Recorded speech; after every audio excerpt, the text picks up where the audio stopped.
બીજા ખંડમાં આપણે જોયું કે વાણી સ્પીચ એ નામ કરતાં શ્રેષ્ઠ છે, કારણ કે વાણી જ પ્રેષક ટ્રાન્સમીટર છે.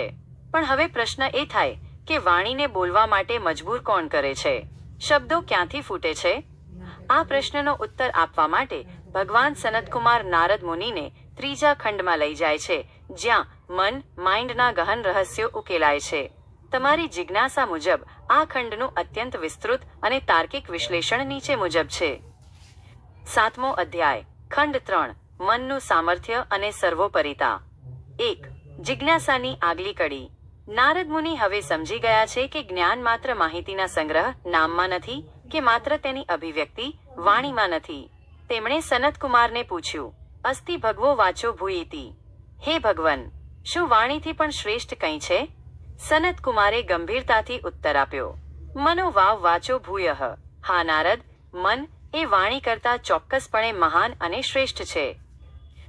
2. મન શા માટે વાણીથી મહાન છે? The core logic. સનતકુમાર અહીં એક બહુ સુંદર દ્રષ્ટાંત આપે છે, જે મનની સર્વવ્યાપકતા સાબિત કરે છે. યથા વૈ દ્વે વામલકે દ્વે વાક્ષૌ મુષ્ટિરનુભવતીત્યવમ વાચ નામ ચ મનો નુભવતી. વિસ્તૃત સમજૂતી. મુઠ્ઠી અને આમળાનું ઉદાહરણ. કલ્પના કરો કે તમારી મુઠ્ઠીમાં 2 આમળા અથવા 2 અક્ષ છે. તમારી મુઠ્ઠી તે બંનેને પોતાનામાં સમાવી લે છે. બરાબર તેવી જ રીતે મન એ એક મુઠ્ઠી સમાન છે, જેની અંદર નામ અને વાણી બંને સમાયેલા છે. મન એ ઉદ્ગમ સ્થાન છે. જ્યારે મન ઈચ્છે છે કે મારે મંત્રો ભણવા છે, ત્યારે જ વાણી તે મંત્રો બોલે છે. જ્યારે મન ઈચ્છે છે કે મારે કર્મ કરવું છે, ત્યારે જ શરીર કાર્ય કરે છે. અધિપતિ. મન એ ઇન્દ્રિયોનો રાજા છે.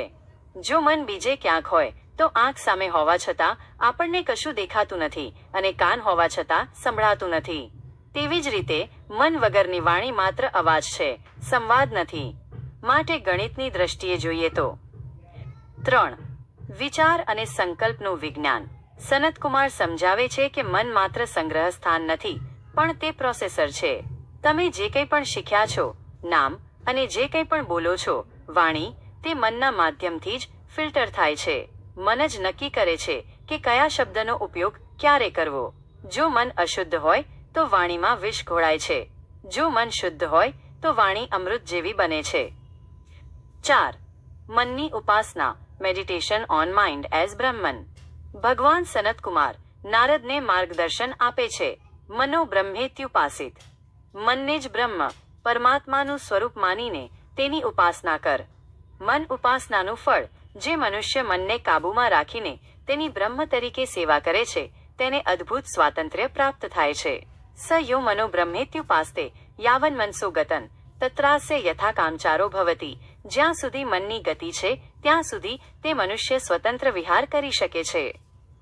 આનો અર્થ એ છે કે તેની સંકલ્પ શક્તિ એટલી બળવાન બને છે કે તે મન દ્વારા જે વિચારે છે તે સિદ્ધ કરી શકે છે. જેનું મન સ્થિર છે, તેના માટે બ્રહ્માંડના તમામ દ્વાર ખુલી જાય છે. 5. તુલનાત્મક કોષ્ટક. નામ, વાણી અને મન.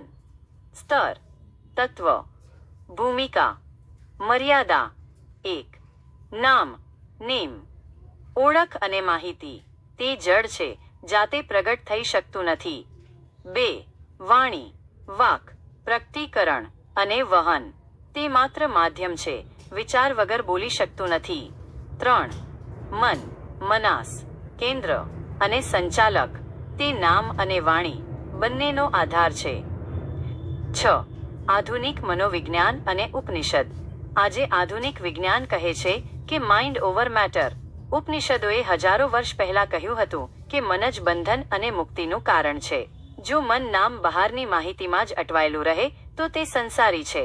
જો મન પોતાની સર્વોપરિતા સમજીને ઉપર તરફ ગતિ કરે તો તે આધ્યાત્મિક છે.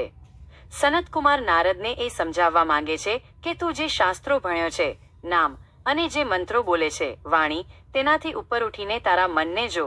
શું તારું મન શાંત છે? શું તારું મન એકાગ્ર છે? જો મન સ્થિર નથી તો વેદોનું જ્ઞાન પણ તને શાંતિ આપી શકશે નહીં. 7. મનથી પણ ઉપર શું? ઉપનિષદની આ શૈલી બહુ સુંદર છે. એક રહસ્ય ઉકેલાય એટલે બીજું ઊભું થાય. નારદ મુનિ હવે વિચારે છે કે મન તો ચંચળ છે. મન ક્યારેક આમ ભટકે છે, ક્યારેક તેમ. મનને પણ કોઈ દોરનારું હોવું જોઈએ ને? નારદ મુનિ પૂછે છે, અસ્તિ ભગવો મનસો ભૂય ઇતિ.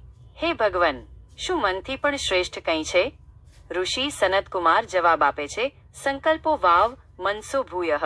હા નારદ, સંકલ્પ એ મન કરતાં પણ મોટો છે. ખંડ 3નો નિષ્કર્ષ. આ ખંડ આપણને શીખવે છે કે આપણી ખરી શક્તિ આપણા વિચારોમાં છે. આપણી વાણી આપણા મનનો પડઘો છે. જો આપણે જીવન બદલવું હોય તો આપણે આપણી ડિક્શનરી, નામ કે બોલવાની શૈલી, વાણી બદલવાને બદલે આપણું મન બદલવું પડશે. મન શુદ્ધ થશે તો વાણી અને જ્ઞાન આપોઆપ સાર્થક થશે.